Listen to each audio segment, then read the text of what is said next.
এবার লুকিয়ে প্রীতি মণ্ডলের পার্সোনাল ডায়েরি পড়ার কারণে প্রীতি কিন্তু বেশ বিরক্ত হলো নিজের ননদের ওপর।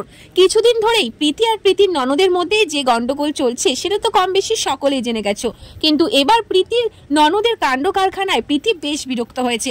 তাই কিন্তু সোশ্যাল মিডিয়ায় বেশ বড়সড় একটা পোস্ট করেছে ননদকে উদ্দেশ্য করে। রন আর রনের দিদির পুরনো অশান্তির জের আবার নতুন করে শুরু হয়েছে। রনের দিদি আবারও নতুন করে কন্ট্রোভার্সি তৈরি করতে চাইছে, তবে এবার ননদের কথার পাল্টার জবাবও কিন্তু প্রীতি দিয়ে দিয়েছে।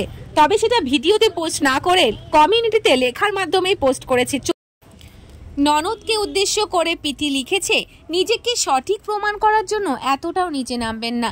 কারোর উইদাউট পারমিশন তার পার্সোনাল রুমে ঢুকে ডায়েরিতে হাত দেওয়া উচিত নয়। আর আমার বাবার বাড়ি এবং শ্বশুর বাড়ির পার্সোনাল ঘটনা লুকিয়ে লুকিয়ে নিজের বাবাকে দিয়ে রেকর্ডিং করিয়ে সেটা পাবলিকলি শুনিয়ে নিজেকে মহান ভাববেন না। তো বন্ধুরা, প্রীতির এই মেসেজটা দেখে বোঝাই যাচ্ছে ননদের এরকম কর্মকাণ্ডে প্রীতি বেশ বিরক্ত হয়েছে, বেশ রেগেও গেছে ননদের ওপর। তবে আপনাদের কি মনে হয়, সত্যি কি কারোর রুমে গিয়ে কারোর পারমিশন ছাড়া তার ব্যক্তিগত ডায়েরি খুলে পড়াটা উচিত? অবশ্যই কমেন্টে আপনার মতামত জানাবেন। অনেকে কিন্তু প্রীতির ননদের বিরুদ্ধে গিয়ে মন্তব্য করেছে কমেন্ট বক্সে, প্রীতির ননদ কাজটা একদমই ঠিক করেনি।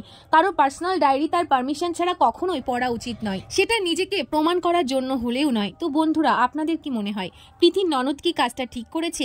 নিজেকে সঠিক প্রমাণ করার জন্য প্রীতির পার্সোনাল ডায়েরি খুলে কি প্রীতির ননদ ঠিক করেছে নাকি ভুল করেছে? অবশ্যই জানাবেন।